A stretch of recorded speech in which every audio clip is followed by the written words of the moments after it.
I'm fine with being in the picture. Okay, good. Happening. Yes. So it's us that until now swished, but some people wanted a recording afterwards, at least 2 people. And I gathered some questions from them as well, so we could just take it in turn. But let's just go around in the room and share our experience with the Fringe shortly, because I know Love, you was also there, so maybe you want to start. Sure. Yeah, I could start. So my experience of Fringe, actually, I've never performed in Sweden before. I'll perform for the first time in Sweden tomorrow at Big Ben, but uh, up Then until you this, will meet. Yay, I'll be there. oh, that's so good. Yeah, looking forward to seeing you in Oh, person then. Yeah. yeah. Uh, but yeah, so up until now, I've performed only abroad for 3 years, and yeah, it was my first Fringe and my first time performing at the Fringe, and I mean, it was amazing. I loved it. Everyone says you'll love it when you go, and yeah, I thought it was great seeing great and not so great acts everywhere, and yeah, I felt like the stand-up comedians there are like, oh, I'm short of a slot, so would you want to come and perform? And yeah, very very open atmosphere and a lot of small rooms. So yeah, no, I had a great time. I was there for 6 days, and I performed on a bill together with 2 friends for each of the days. So we did 20 minutes each, and did a flyering before part of the Free Fringe. So. Yeah, I think that's the short version of my experience. Did you go with the Laughing Horse or the PHB? PHP. Okay, You're good. right. Good, Yeah, because we were both with the Laughing Horse, so then we can change experiences on nice. that. Yeah. So Pernilla, your experience, and you are muted, so you must. Yes. I have never been to Edinburgh Fringe. I've only been to Brighton Fringe, Gothenburg Fringe, Stockholm Fringe. Cool. And Brighton Fringe, I had a lot of support with the application and stuff, and I think it's quite small. But I always wanted to go to Edinburgh Fringe, and one year I almost went, but it was so much. We were going to be a couple of comedians from Sweden, and then it didn't happen. So I just want to just hear your experiences, and we were talking when you were gone that maybe also you could go just without any show and just try to get a slot somewhere just to see how it works. Maybe that's what I'll do first next year. Yeah, that's a good idea. I mean, there was some people just showing up, and I mean, they had gigs, many gigs every day. Maybe you can share something with that. Yeah, I was lucky enough to MC a couple of shows for a company after doing a spot first, and then they decided that I could MC. And then I found out while MCing that there were so many acts that came just to do slots, and people would rock up like 5 minutes before the show or maybe 15 minutes before, and there'll be a line of acts that just want 5, they just came for just a quick 5 and on to the next place. So there's a lot of that. You can actually just literally come and just do slots if you wanted. Yeah, I guess it also helps if you know some of the compilation, the runners, the people that are putting on the shows. But for the most part, you can just show up and ask, is there 5? And they will tell you there's a slot available, or come back tomorrow, or there's such a friendly environment that everyone kind of wants everyone to play. So there definitely will be availability somewhere if you just come through just for spots. Mm. Yeah, and also in the Facebook group before the festival, people post that I have this bill only dark humor comics, only Yes. autistic people can be in this one, only blah, Wow. blah, blah. Yeah. So there's theme shows like mental health, compilation shows, and also these comics that host the shows, since they also, we did the free fringe and pay what you can kind of stuff. So the comics who run the bills, they need comics to do a show. Also. How do you get into the Facebook group? What's the page? I think it's called Edinburgh Fringe Forum or something. Let me just check. There's a performers group. It's not that one. Fringe Festival. Edinburgh Fringe Performers Forum. Am I even in that one? I'm not. Doesn't look like I've joined. I'm not sure which one exactly it is. Let me check here. Yeah, but there's on Facebook there are a couple of groups where you can find out everything that's necessary to know. I'm just I found it, so I'll put it in the chat. Good. I will also save this. Okay, cool. And Cool. Put together. What's the name of the group, Lova? Edinburgh Fringe Performers Forum. Yeah, that's that one. Nice. Yeah, and I was thinking also we could just shortly introduce ourselves a little bit, because we will save this. So I'm Jessica, Karlén and Swedish comic, and I'm Ambrose Uren and South African Cape Town comedian. And because I got the question, I will just do this question that we got now, so we get it in the recording. And Carl wondered how to think about financing and apply for scholarships or money. And that is in connection with Elvira's question about time frame, when to pitch the show and what to expect. And Pernilla, you also wrote how to find the right room.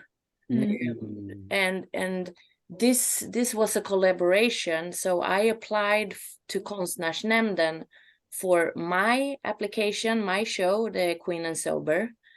So that was a traveling grant. So they basically pay for traveling and housing and nothing else, maybe some application fees as well. And also I had another travel grant, but that was to invite international guests to Sweden. And then I invited you because we were also doing Lund Comedy Festival.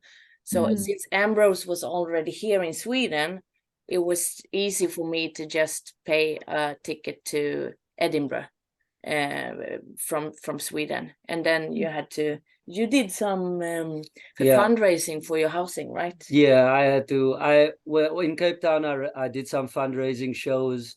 I was lucky that a lot of the comics helped me out with some shows. That's how I pretty much gathered cash for funding for housing and that type of thing. So I kind of worked my butt off just to get that bit of cash together.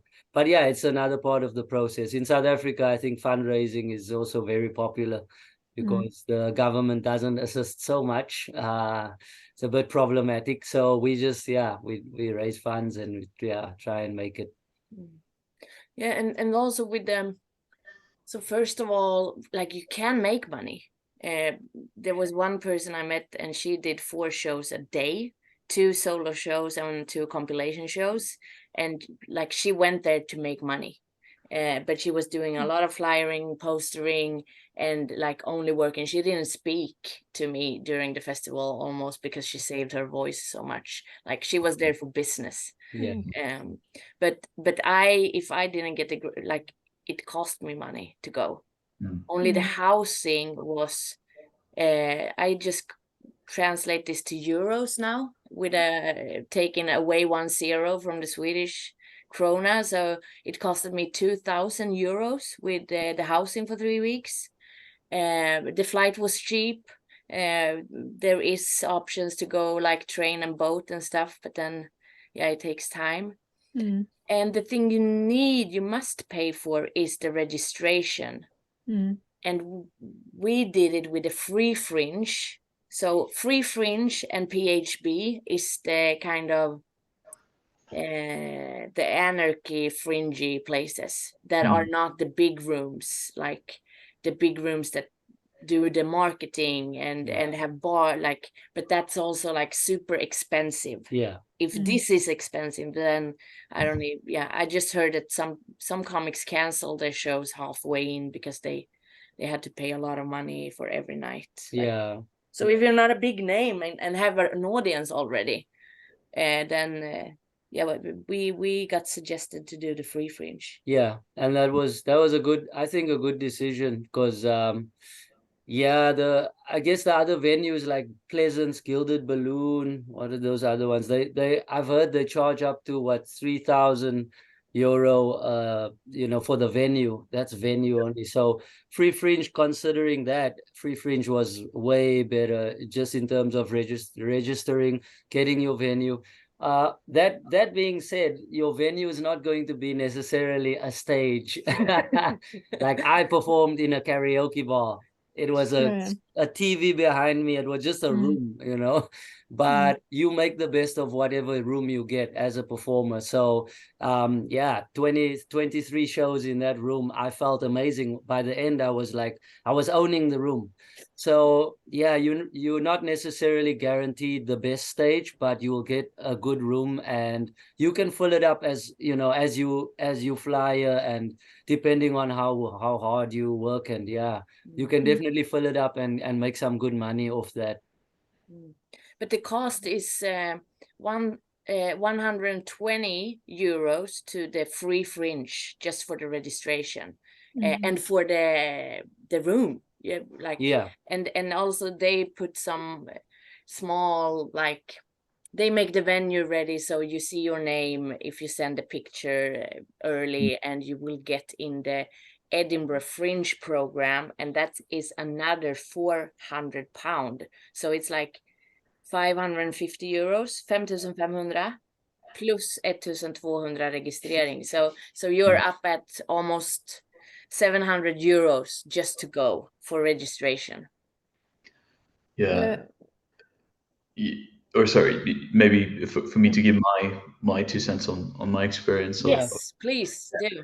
Cool. So for me, I didn't get any grants or I didn't apply for anything. But that sounds great what you got, Jessica. So I'll have a look at that next year. So splitting it with 2 friends, we paid the registration fee, but we didn't get into the is it the pamphlet, the brochure you're talking about?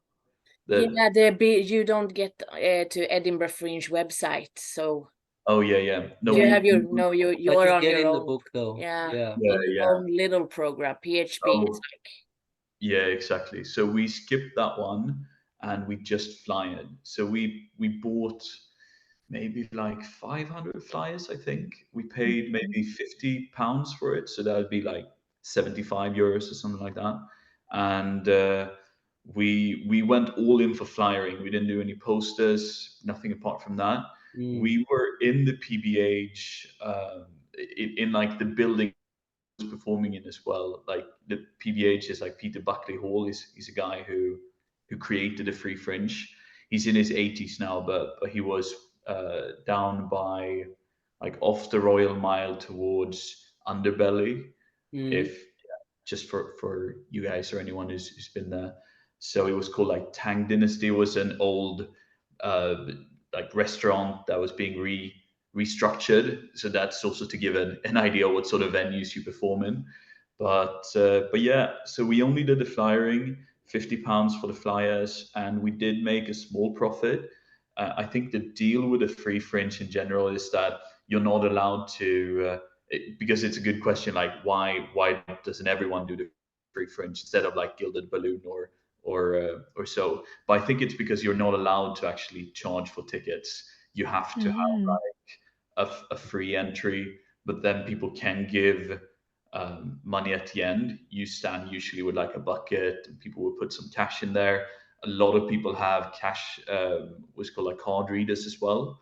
So that's what we used. The guy who organized our show had that, and he tried.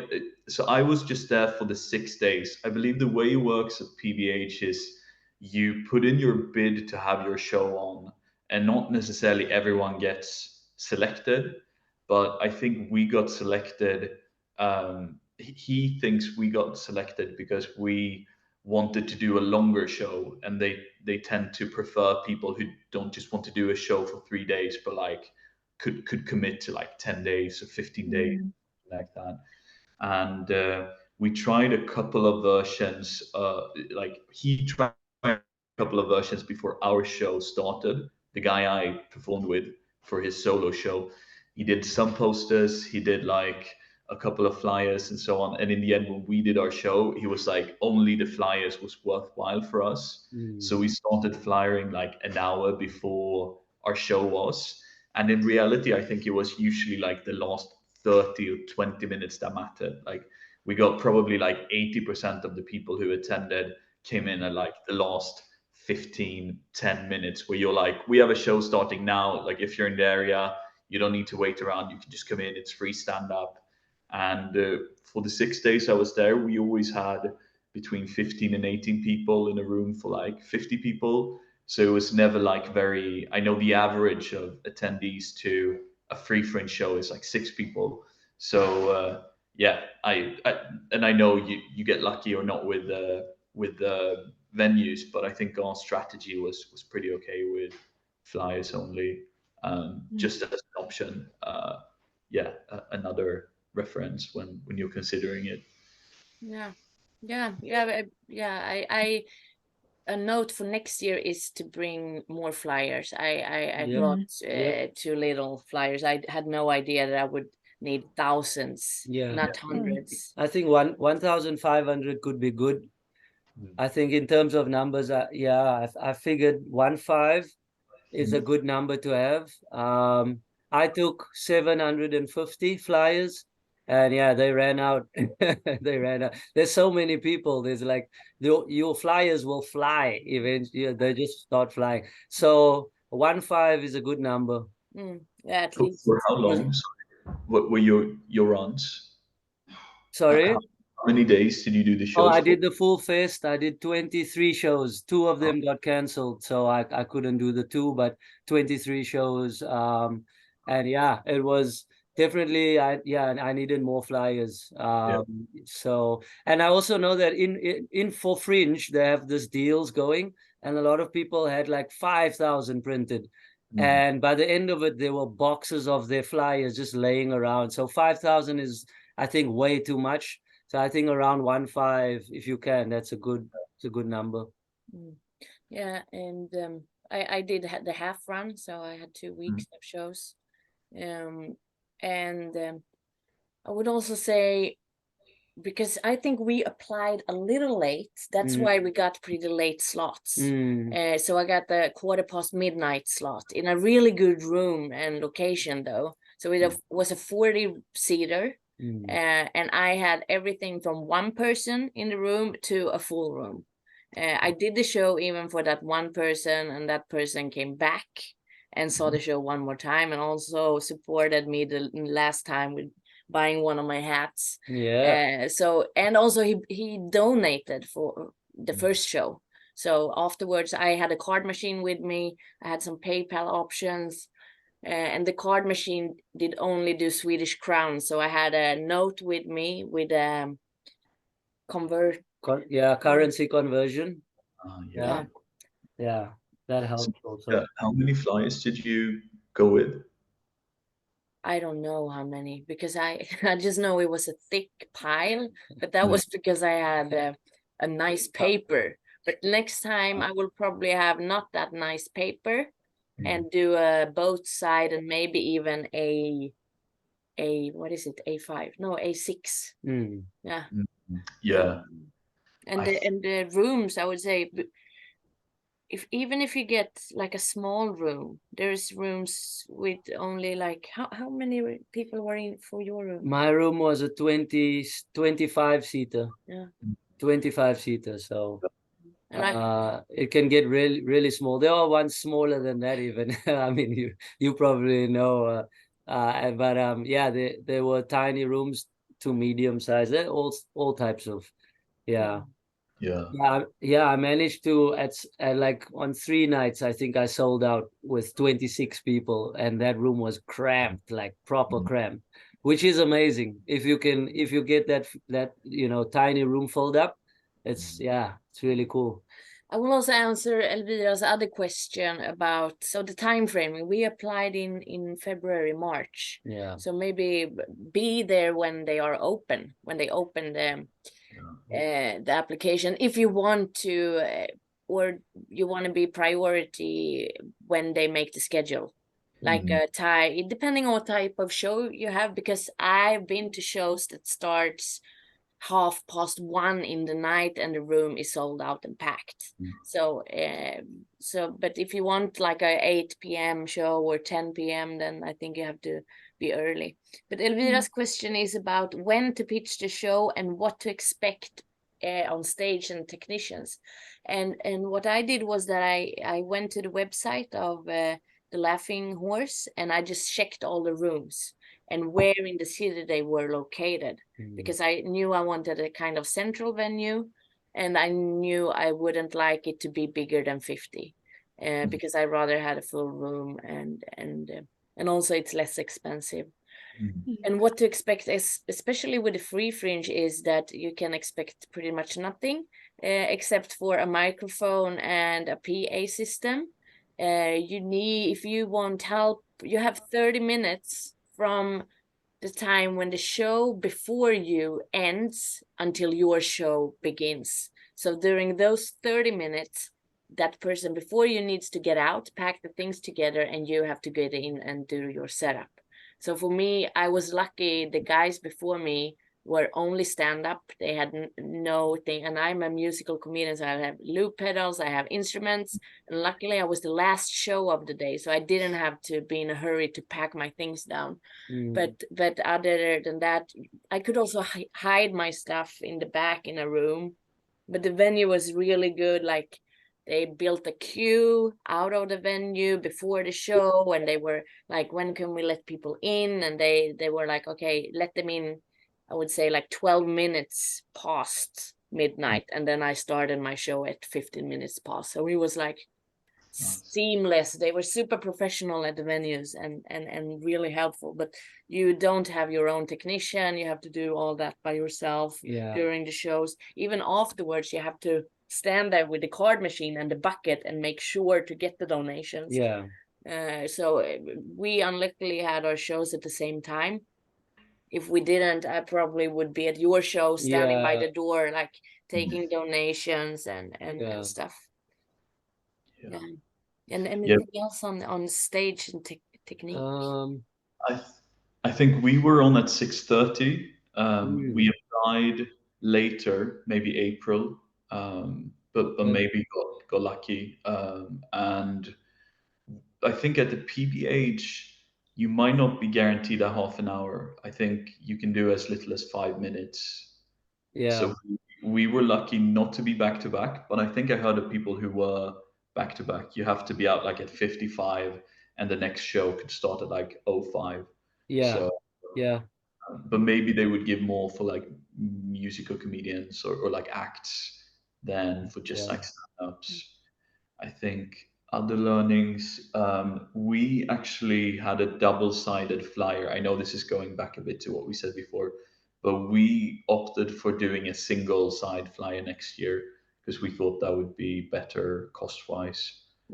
We were 3 people going through 500 flyers in 6 days. So yeah, I think 1,500 for a full run is probably, that's probably good. Maybe even 2,000 if you're more people flyering. If you're more people, then maybe 2K. And depending on what kind of venue you have. I mean, if you have You need True. to flyer more, or get other people to flyer for you. Yeah. Um, Yeah, but I think I feel the same about the time overlap, like from the one show. The show before me ended, like I was at 12:25 a.m. and sometimes the guy before me ended at like 15:15. So I had like 10 minutes to just get in. But luckily for me, I don't have any other equipment. I just had the mic. That's all I needed. And then obviously to set up my card reader, put the bucket out, put some business cards. But yeah, in 10 minutes I could manage all that. So yeah, it was sometimes a quick turnover. Although some nights the guy before me canceled his show, so I could be in there. that helps. You can just sit in the room an hour before. So that helped. It also happens and it helps a bit. Yeah, that's also another thing that happens. But on the technical side, yeah, it's pretty much a solo. You twist all the knobs, you sort out the mic check. It's all on you. Yeah. But I had no problem. Everything worked. Yeah. At the time, and there was a lot of people working at the venue. So if something happened, there was always someone to ask. Oh, although towards the last 3 shows of my run, not 3, 5, my mic started cutting out, and now they don't give you other mics. The mics that are in the room, people have to take care of it, but obviously they weren't. Things started breaking, and so the last 5 shows, I literally put the mic down and just spoke without using a mic. But and so that's something that you need to be aware of, that you must be flexible. If things happen, if mics cut out, just remember that you need to be able to still perform under that circumstances if there are technical difficulties. So yeah, I did about 5 shows without the mic even, and luckily it's a small room, so you don't have to project too hard, so that helps a lot. Yeah. And then also adding on with the schedule and Elvira's question about what the pitching the show, what to think about is, because I remember like 1 hour is basically, the shows are 1 hour, almost every show is 1 hour. So if you don't feel you have 1 hour, then split it with someone. And have everything done, like a little short text about the show and a picture, like a thumb and everything for all the pages, because they started filling up, and I even saw like months before that, we got a new venue now, so if anyone wants to put something up on this venue, we have a new stage, but then it could be a little bit off the city. There are like hundreds of venues. I was really impressed to hear that you guys did solo shows. I think most of the comedians I met did like split bills. And if you've never gone before, I really liked having someone that I could flyer with for the first time. Someone that like my friends knew the Fringe a bit, and it was nice to have someone, if you go this first time, to like go to shows with, to perform with. So I agree. It took a while for me to get into that with the flyering, and I even doubted that I was a comedian, and I was thinking maybe I should just be a producer now and just produce other people's shows, because I feel it's not hard to flyer for other people and say, this is a great show, you must come. But to stand there with my own flyer and say, this is a great show, come, it starts now in 5 minutes, it's free, it's amazing. But having that skill now is, I think that's one of the best things that I learned at the Fringe, to promote my own thing and say that I'm great and you should actually see it and you should pay for it. That's also new, to ask for money for the comedy, having the bucket and be like saying how much it's worth. How much time did the flyering take? Oh my word, it can take all day. It can take all day, depending on how much energy you have. That's how much time. So like I would do like an hour, take a break, and then another hour, take a. It just depends on how your day is looking. And also, if you have compilation spots, what's cool is you can go to a show where there's a lineup. You do the show, you wait for till the show's done, and as people come out, you stand there and you just. I think that was one of the things that helped a lot. So the more of those you do, you just wait for the show to come out, and then you hand out your flyer. Yeah, that's I think I got some audience from that as well. Because and also I got sick in like day 3 and I really didn't feel like doing the show.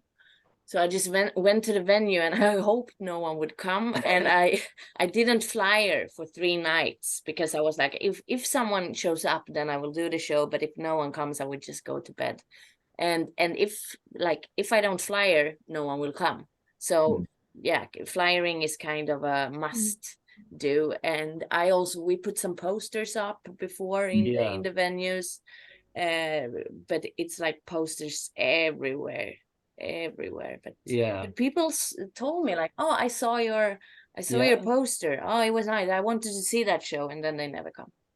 I think our experience of it was we got almost all people who came in like not even the last half hour, like the last 20 minutes, 15 minutes. I think that was really key. Because if you're not like, I think few people have a name where people will be like, oh, I'll write that down and I'll actually find where it is and I'll go there. I found it was really helpful to stand right outside of the venue and be like, we're doing free stand up here in 10 minutes or like 5 minutes or now. That's when we were thinking some days that like no one's going to show up. We're like 5 minutes before we start and no one is in there. No one seemed keen who's taken the flyer. And then like all of a sudden there's a group of people and they just like come in, 10 of them, But there are some different ways of thinking about it. I mean, we tried a bit to flyer a few hours before, but I don't think I think the compilation show sounds really good, like to do your show and then be like, see more of me here. Maybe especially if you have your full hour. But for us, it was always like standing outside 1 hour before, and especially like the last 20 minutes. And I guess because Pernilla also wrote the question how to get the audience there, and I would say compilation show, flyering, postering, and talking to comics, and also tell your audience to share and to write reviews on the Ed Fringe website. But that is the good thing with the Free Fringe rather than PHB, is that the Free Fringe is also part of the official program, and the reviews helps a lot for other people to find the show, and also good for future like applications to show to have like, oh, this is the review that I got from this. And go watch other comics shows also, that, and you talk to people and you find the people that you like, and you watch their show, and then they will probably come to your show, and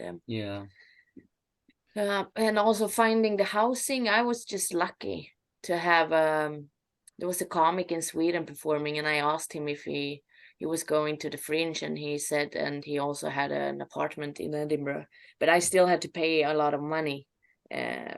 But there are like hostels and I was in Airbnb at first, and then for the first 3 weeks I was in an Airbnb. I managed to book that upfront, but then that ran out. When that ran out, I was lucky enough to have made friends in that first 3 weeks, and the years where friends help.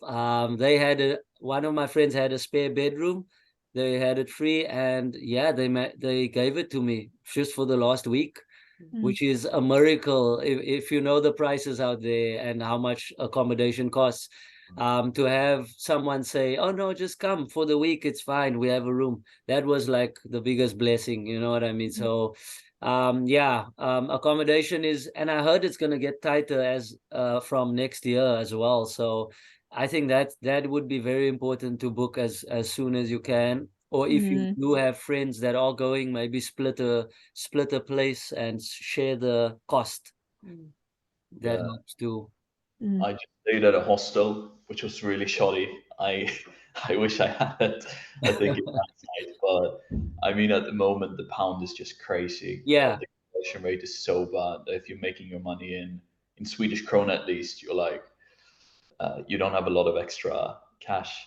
But I was going to say as well, some of my friends who were there were just taking other shows as well. So that's an option if one would want to go, like, get a sense of the community, but just see it once, is to like tech, which means you're like on the sound or on the lights or like flyering for other bigger acts. Usually they would not be part of the free fringe, that you would get like paid and you would be at one of the bigger production companies doing one of these things.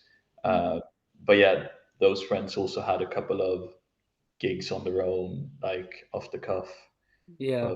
But that's also an option, and then you make enough to like live, I think. Yeah.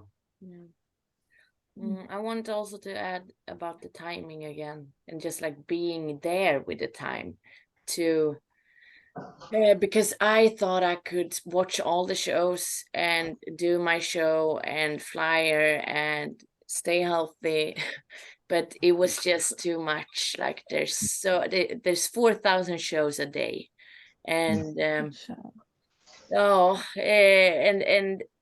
FOMO is real, but people kept telling me, remember to enjoy it. Yeah. Don't care if your show doesn't go well. You know, just enjoy being here. We're all here together. We all know what you're going through, because sometimes, yeah, people come and people show up, and then sometime you have someone you think is homeless in the audience, and then you have, and then, yeah. They just need some shelter for an hour. Yeah, and sometimes there's kids, but just to, especially, yeah, to make it sustainable, because and save it the voice, you need to, like, it's physically and emotionally exhausting, and I was like, first week I was like, I want to go home. I will never do this again. She did say that out loud. Yeah. I want to go home. But I was like, I'm gonna do this. I'm gonna do this thing like a marathon, and that's what it is. Yeah. It is not a sprint. It is, yeah. It's a roller coaster. It's up, down, all around, flipping you side to side.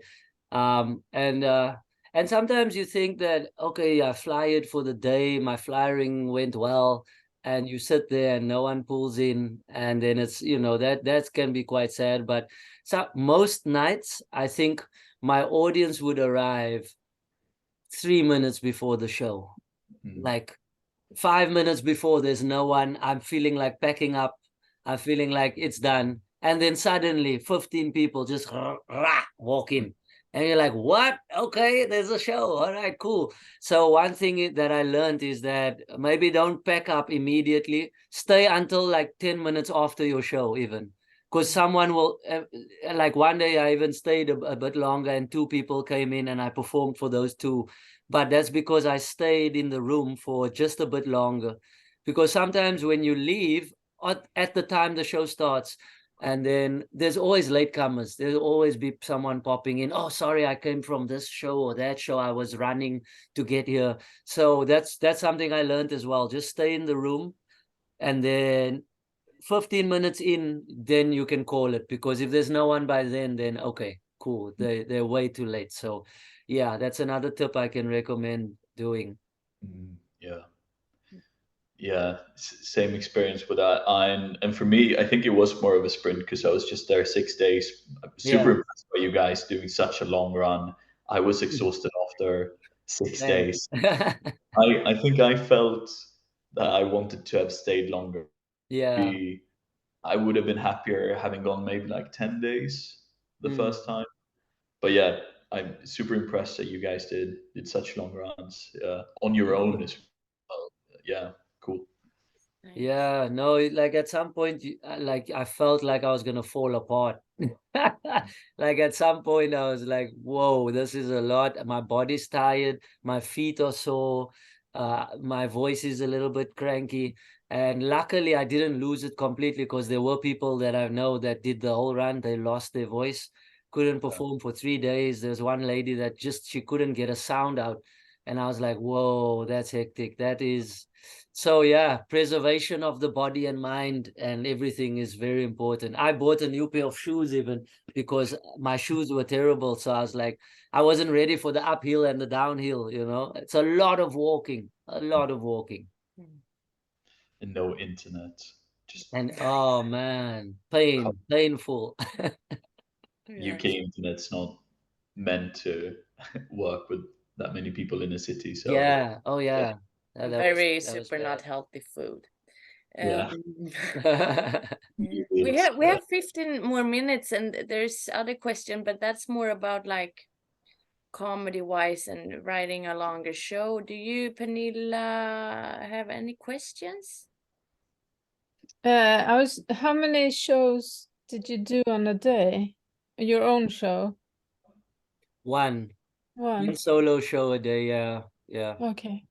Yes. Me too. I did 14 solo shows, and then Mhm. some days I had 3 compilation shows, 3 or 2. Yeah, compilation shows you can really go crazy depending on how hard you want to work and how many people you know. You could do up to 8, 9 compilations before Wow. your show even. Yeah. Mhm. Yeah. Okay. Yeah, and our show was also every day that we were there. So I did a third of a show every day. Mm. Yeah, nice.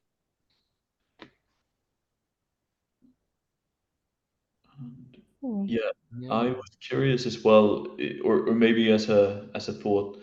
I think when talking about writing longer sets, it's the first time I'm coming from.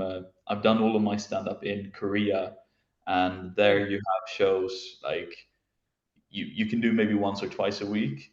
Going from that to the Fringe, I thought it was really helpful to do your material every day again and again. Like I've never felt so close with the material. Mm. Doing a bit of A/B testing, you could really see, no, this bit isn't working. Like or they like this bit more. So for me, it was super useful. It's the first time I felt like I've really gotten that deep into my material, being able to do the same thing every day, even if it was just for 6 days. So, what's your experience with that and a longer show? Yeah, that's good, because Carl was wondering, how did you think when you developed the show? Did you use old material, or did you write completely new? Did you have theme? And what kind of tricks do you have when you write a show in a longer format? And for me, it was, I would say this show is, it's just like my years of comedy. But I guess it's of course I've done this 15 years, and maybe this is material from the past 7 years. And also, since I started doing musical comedy, I try to weave it into that. And I did 2 work in progresses before leaving. But I would say that the show is now it's complete in another way than it was when I first got there, because I did the show every day for an hour. And what I thought is, like, I do this intro when I kind of tell the audience what I want and who I am. And then I think that theme or that statement runs through the whole show and kind of echoes in it. But I think this show, I thought I would be done and not do it anymore, but now I feel like it's just begun, actually, and maybe I will continue to do it, and it will change, and 1 year from now the show will be done again, and it's a total new show. Yeah, I feel, yeah, that's the process with this. The same with my show, African-ish. I've been doing it since I did an arts festival in South Africa first, so that was around June. So I think this show, it's also a journey of, I've been doing it for 11 years, stand up for 11 years. And this show's material, I would say, was also from the past few years of work. But I think when I came up with the theme, the name African-ish, it informed what jokes I'm going to use for that particular theme. And then around the theme, I wrote new stuff as well to complement that material. But even so, in South Africa, I had a different version than in Scotland. When I got to Edinburgh, I realized, okay, now the references change. I'm speaking to the whole world now. So how will that become universal, the material? And then I started chopping and changing gags because I do traditional stand-up, straight standing. So what I did was for the first week, I would try one set. And then for the next week, I'll go, okay, let's scrap this order. I change things around, try them again. And then I think for 3 weeks, I did that. And only around the 4th week, I started to settle into something that really works together. And what I like to do, if I do a longer format, like 1 hour, is to do callbacks. So one joke is leading, callback. So I try and do a lot of callbacks as well. But even that being said, it was my first Fringe, and I plan to do my solo show for 4 years at least, this show that I'm working on now. So it's only year 1 of the show, and I think it's still going to develop a lot more just from the structure I have now, which was really great to work out and figure out how the structure kind of falls into place. But yeah, there's still 3 more years of this. So this material I will be grinding for a few more years and then finding out what really is the full theme of the show. But it's a process. It takes a while. And, the jokes come over time, like now I've got some new stuff about the world. So I'll add that in there and then see if it works well within my show. And if not, I'll take it out again and change. And I also invited some people that I like in my work in progress, and particularly this director, Stephen Rappaport. And he watched the show, and then afterwards he called me the day after, also because I felt like the show, it was like, it just wasn't, I didn't get through. But he could see something, and he could tell me what he saw that I wanted to say, and was just like upfront. So inviting people who know you and what you are able to do and perform, like, so they can tell you miss this part of yourself, and you need to show this because I know you, I know what you can do. Why don't you show? Why don't you tell it? So that was a really good experience, and also because my experience is that I thought about comedy and my art and my thing and my show and me, my, me all the time. And now I'm just trying to open up and share it, even though it's not done yet, and share it. Just share the whole process and the shows and making it, collaborative process, the whole thing. And just try to be humble and making it better with inviting people to comment on it. Yeah. Because it's just not my show fully. It's ours in a way. I'm just performing it. Like I'm just the showman. Yeah, that's the other thing on the humble note. Edinburgh is a very humbling experience. It is, if anything, it's the most humbling, because you can come there thinking you are this top dog, and you'll quickly find out, no, you have to go flyer, or you have to go do this, or and then some shows are great, some shows are terrible. So that humble is the word. I think that is the best word to describe it. It will humble you as an artist. And bring warm clothes because the weather is shitty. I don't know. Rain jacket.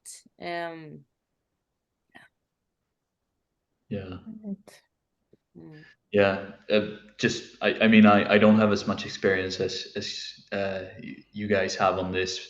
So maybe for people who are just starting to go from like 10 minutes to 20 minutes, I think the one lesson that I learned is that you will always have some bits that are pretty quick and small and very like neat.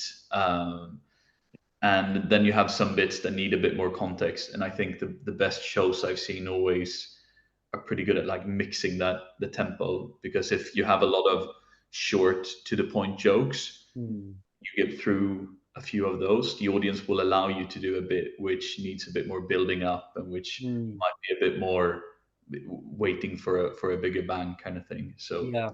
those are my only two cents. Yeah, changing pace,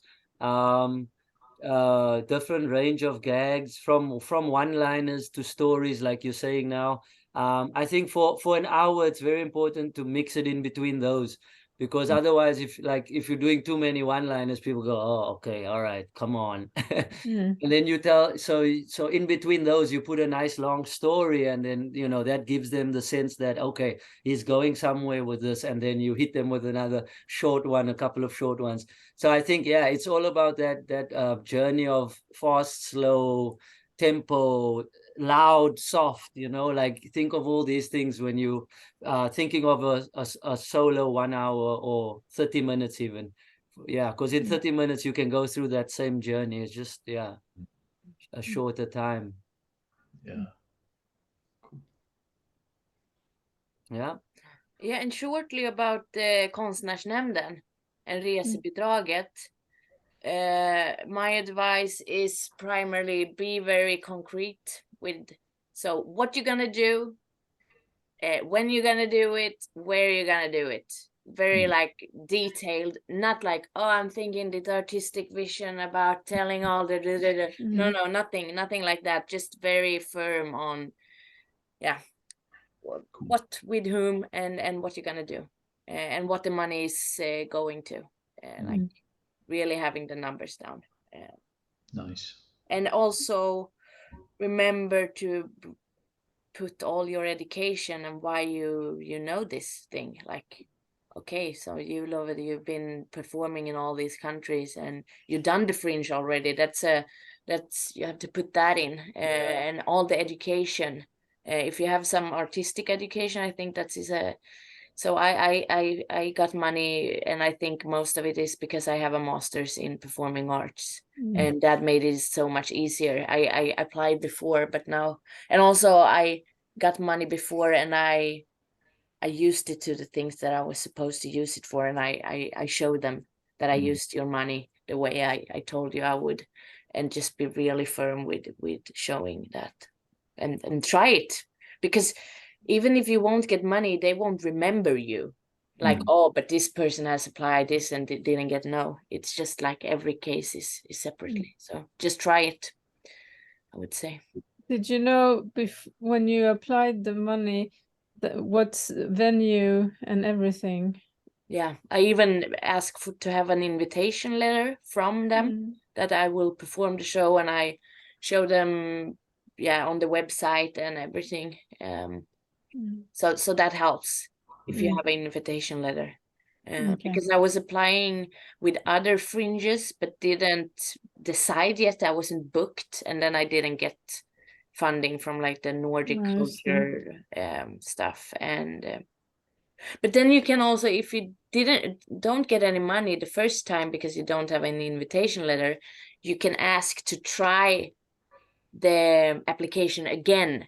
But then you have to add in the field at the bottom what circumstances changed and why are you applying with this again. And then you have to write, last time I wasn't a confirmed artist, but now I am. So that happened to me with the fringe, because I applied super early and I didn't get any, and then I applied again, and then it covered most. Because I was also afraid, because the amount I put there, it was 35,000 Swedish crowns. And usually the travel grants are like 10, 18, maximum 15. So I wrote, I know this is a bigger amount than you usually grant people. But any help, and I will try to find a cheaper housing, and I will try my best to find a way. But they actually gave me the full amount, which surprised me. I would be happy if I got half of it, you know. Can I also ask how was it performing in Edinburgh compared to like Sweden or your other home country? Was it a difference in Edinburgh? People were so nice. People were yeah, people were very, very nice. I think there was a difference like between Lund. I don't want to like Lund was they were nice too. But I think in Edinburgh there was just this atmosphere of drunken adventurousness and people that just want to come and be entertained. So everyone was super keen on sitting there. If they came into your show, they were like, like really, unless you know, spoke about things that they didn't enjoy, then I guess it's a different thing.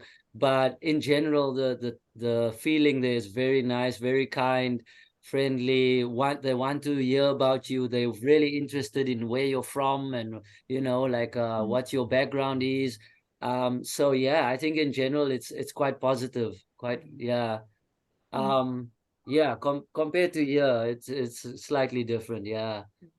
They're more like happy people on a festival. Oh yeah. Yes. Yeah. Good. They're happy. And also the slots we had was late. So for me, most of my people were slightly half drunk, half like it's 12:30. They, coming from a club or somewhere, or they're going to a club after this. So it's the energy is always it's unpredictable almost. But it's always a good vibe, yeah. And I would say also because everyone who is performing is in it, and I just felt like the community is strong between I never had to explain my art to anyone. No one was questioning my comedy. And that was so I felt so free in a way. And also one day I was so tired, I was coming up to my room, and the guy before me just asked like, "Oh, how are you?" And I was like, "I'm so tired," and he was just like, "Do you want a hug?" and he was like, it just felt like, yes, I would, like, because you're alone there, like 1 month without another like human close being, and it just felt like, oh, that was so nice, because I really needed a hug and someone who knew what I was going through in that moment. And that was it. And then I went in and did my show, and I felt good. Yeah, there really is a good energy between the comedians as well. That's what I felt as well, like very supporting. And if you make friends there, you've got good friends for life. I think it's that kind of energy. Yeah. How did it go in Lund then compared to, did you like? Lund was fantastic. I really enjoyed the crowd I had. You had 50 people. I had 50 people at the show in Lund, and they all were on board. They understood what I was saying, firstly, which helps. And also, the energy was good from when I came up on stage. But I think also it's a thing of what I've learned in Edinburgh. I just took it there. I was like, there's no way you guys are gonna relax in the show. I kept them from when I came on. I just started, snapping at why are there empty seats here? Like calling out the room for what it is. And then people start to realize, okay, he's a chilled guy. We can trust him. And then I start with the show. But it was still really, really good and positive experience. And the crowd was nice. I really enjoyed it. Yeah. Good. Older people too. Older people. And it's just such a luxury in Lund, because there's technicians. You have people introducing your show. Yeah. There's lights and a table and a drink, a water. It was quite a different experience, but very nice. Yeah. Very nice. Yes. Still not making a lot of money. Yeah. Never mind. No. Fine. Yes, So I'm sorry, I'll need to drop off, but Yeah. thank you so much for the session. all right. I'll see you guys around. Yeah, See you thank at you for Big Ben. yeah, and thank you for sharing your experience. It was really thank you so much. Thank you, same. Really Thank interesting. you. Yeah. Okay. When is Big Ben? I'll be there tomorrow and on Friday. Okay, Yeah. Great. great. Okay. All Okay. right. Cheers, man. Bye. Bye. Do you have any more question, Pernilla, or I will stop the No, Okay. I thank you so much. Okay, I stop it now. Pleasure. And then